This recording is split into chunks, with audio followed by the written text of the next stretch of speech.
Ora, os dados de balanço de pagamento servem exatamente para fazer análise do desempenho da situação econômica dos respectivos países, né, observando a evolução ao longo do tempo e também comparando, né, os países num determinado momento do tempo.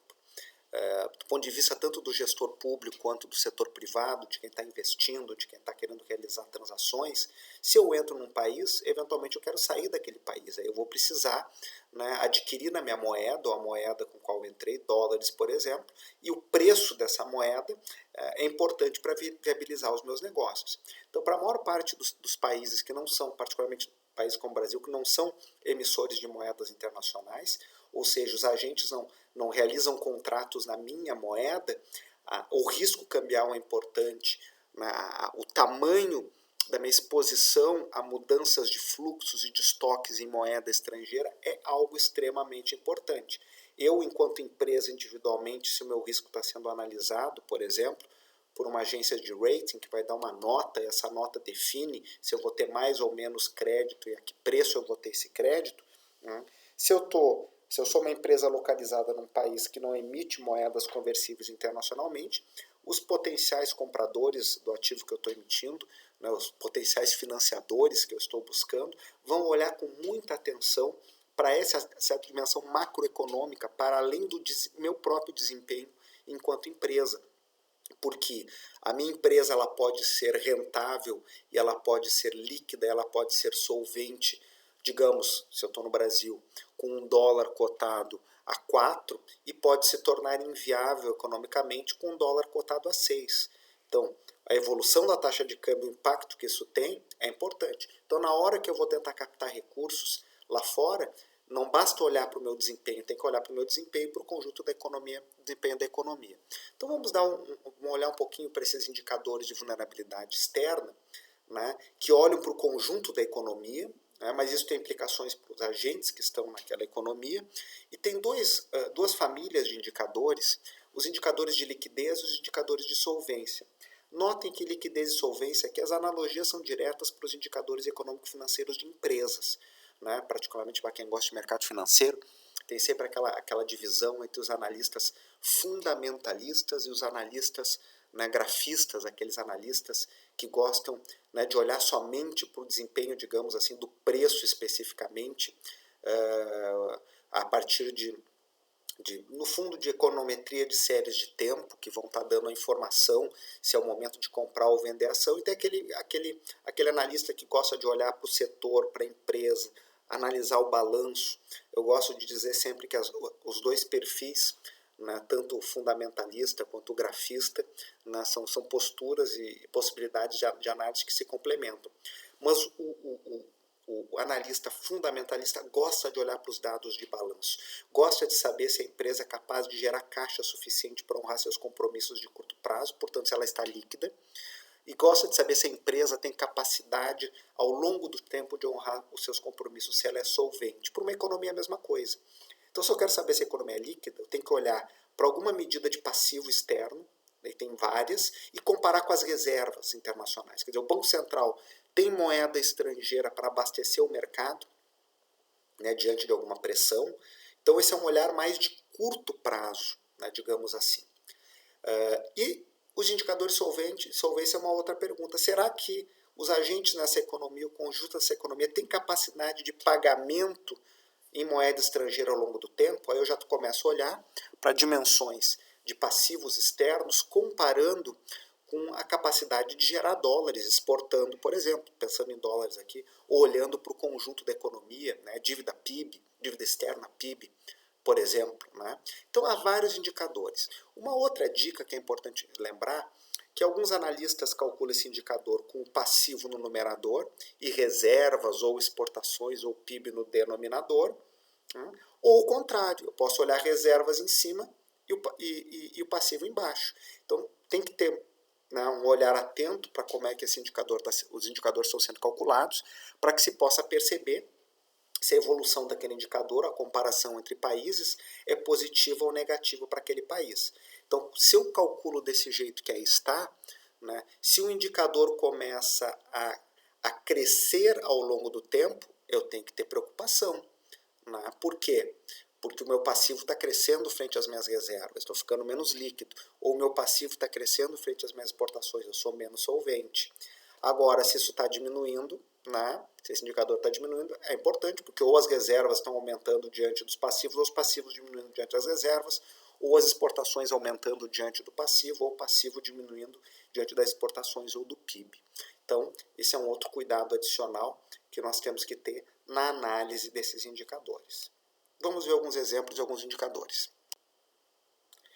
Eu estou pegando aqui um estudo lá do IED, né, com o Instituto para o Estudo do Desenvolvimento Industrial, pegando indicadores que há muito tempo vêm sendo trabalhados pela professora Daniela Prats, da Unicamp, atualmente economista sênior da UNCTAD, e ela reproduz esses artigos em vários trabalhos. O pessoal do IED usa as metodologias que a professora Daniela desenvolveu.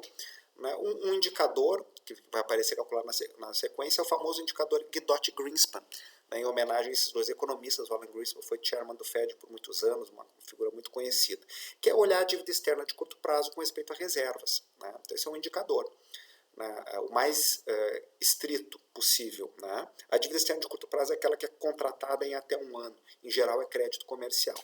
Um outro exemplo de indicador é o que a agência de risco, depois nós vamos ver, Standard & Poor's utiliza, que é uma medida de necessidade bruta de financiamento externo. O que é a necessidade bruta de financiamento com respeito às reservas? Né? O que entra nessa necessidade bruta de financiamento externo? É o saldo entre relações correntes, a dívida externa de médio e longo prazo, ou seja, aquela que tem mais de um ano, uma dívida com contrato de mais de um ano, a parcela que vence nos próximos 12 meses e o estoque da dívida de curto prazo. Então, entra o indicador 1, que é a dívida de curto prazo, mais a parcela da dívida longa que vence naquele ano, mais o resultado em conta corrente. E por isso que é uma necessidade bruta de financiamento externo, porque essa economia vai precisar entrada de dólares para se financiar. Né? Então eu quero comparar com as reservas. Se esse indicador aí, se eu tenho uma necessidade bruta muito grande frente às reservas, é um país que está mais sujeito a choques externos. Um outro indicador é olhar o passivo de curto prazo, externo de curto prazo, né, que aí entra a dívida externa de curto prazo, mas um outro passivo, que é o estoque de investimento em portfólio estrangeiro. Né? Por exemplo, o estoque, a presença de investidores não residentes no mercado acionário em títulos de dívida. Mais ou menos o seguinte, se esses caras resolvem sair da economia, né, além da dívida externa que está vencendo no curto prazo, será que o Banco Central tem reservas para conter? Voltem, é aquela analogia para a empresa. É olhar o caixa e olhar os compromissos de curto prazo. Uma medida mais ampla, que é o indicador 4, é pegar aquilo que a Standard & Poor's já utiliza, né, a necessidade bruta de financiamento externo, o resultado em conta corrente, se é um déficit, essa necessidade é maior, se é um superávit é menor, né, a dívida de longo prazo, a parcela que vence naquele ano, mais a dívida de curto prazo, junto com o estoque de portfólio, né, ações e títulos de dívida, e comparar com as reservas. Aqui vocês estão vendo esses indicadores, né, entre 2018 e abril de 2020. Né, vocês observam a evolução deles. O objetivo aqui não é exatamente fazer a análise da conjuntura, até porque o horizonte temporal aqui é muito curto. A depender do indicador há uma certa deterioração, a depender do indicador, né, houve inclusive uma melhoria por uma redução de passivos.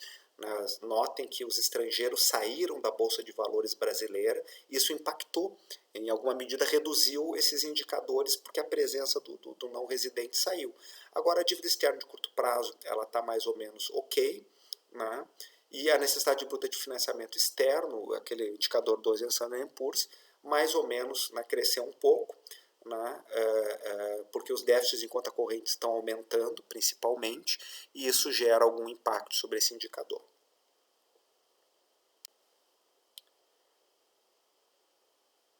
Vocês podem ter acesso periódico, pelo menos até recentemente, vários desses documentos eram públicos, basta procurar todos os dados aqui que nós estamos trazendo, são todos dados né, que no momento que nós construímos estavam disponíveis publicamente. Então, é o Standard & Poor's, que calcula o rating de empresas e o rating soberano, e essas notinhas são importantes, quanto melhor o rating, em geral menor é o custo de crédito. Muitos fundos de investimento têm políticas muito firmes só para pegar ativos de maior qualidade, inclusive não investem em ativos sub-investment grade, né, com baixo risco de crédito, que é onde o governo soberano brasileiro hoje está. Né?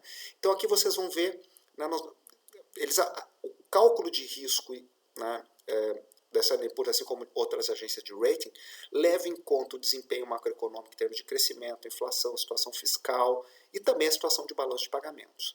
Né? Os indicadores utilizados são públicos, são disponíveis. O peso de cada um deles, né, isso, né, digamos assim, é o segredo do negócio. A Standard & Poor's não revela. Vamos olhar um pouco para os indicadores externos que eles utilizam, que nós já havíamos mostrado.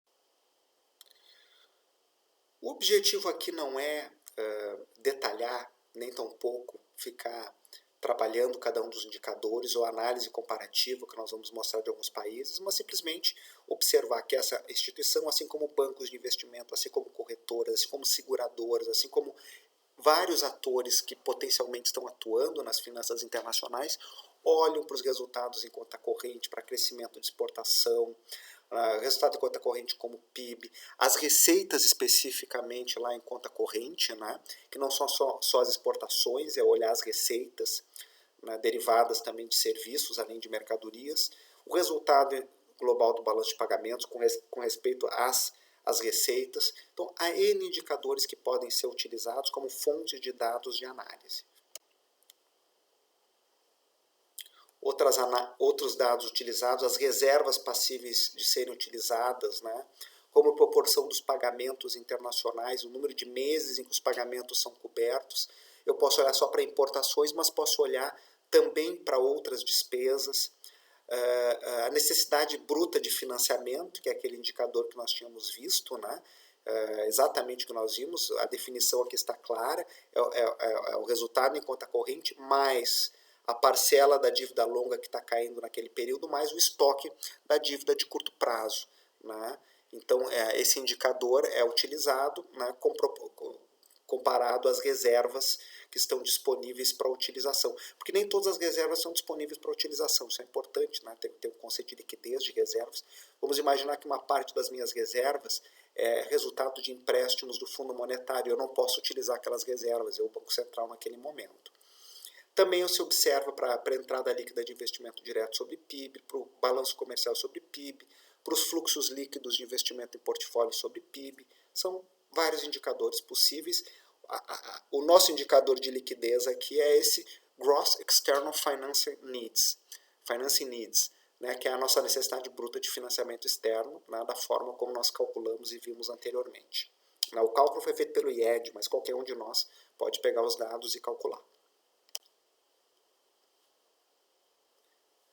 Então nós vemos aqui os dados do balanço, né, a posição externa, né, o passivo externo líquido, né, sobre as receitas lá em conta corrente, uma medida mais restrita de dívida externa, o que é o conceito de reservas utilizáveis, o que é o conceito de dívida externa de curto prazo. Então tem todo um glossário com os conceitos, o que entra, é muito fácil reproduzir esses indicadores para quem se interessar. E aqui estão os exemplos, pegando alguns países, né? Ali está a lista de cada país, eu peguei os BRICS, mais alguns países latino-americanos e asiáticos, né? Aqueles países têm a classificação de risco de crédito desses países e os seus indicadores, que vocês podem comparar. O montante, a dívida externa mais restrita, né, sobre receitas, sobre reservas utilizáveis, o volume de reservas utilizáveis. Então, o conjunto de indicadores aí que vocês podem comparar a posição entre os países.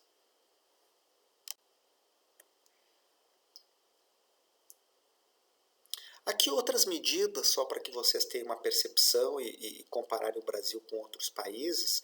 Isso aqui já são medidas não de fluxo, mas de estoque, né? Talvez fosse melhor colocar lá na outra apresentação, mas já fica como uma introdução. Mas o objetivo é observar, esse é o último relatório, né, da OCDE, o World Economic Outlook de junho, né, que está muito focado com o impacto da crise do coronavírus, mas vocês observam aí os principais países emergentes, né, o total de dívida com respeito ao PIB, aí não é dívida externa, é dívida de um modo geral, tanto a dívida das empresas não financeiras, quanto das famílias, quanto do governo, né? Aí nós temos uma outra dimensão, que é do total da dívida, o que é em moeda estrangeira. Então o Brasil tem pouca dívida em moeda estrangeira, comparativamente a outros países, por mais que tenha um volume grande de dívida, e particularmente o setor privado, né, um pouco, quase meio a meio, setor público e setor privado. E nós temos aí um estoque de reserva sobre PIB, que no caso do Brasil, né, ainda é um indicador, espero que siga sendo um indicador, né, bastante robusto, nos ajuda a enfrentar choques externos, como nós também tínhamos comparado e visto lá com os dados do FMI, né, dê uma olhada nas apresentações anteriores, vocês vão ver.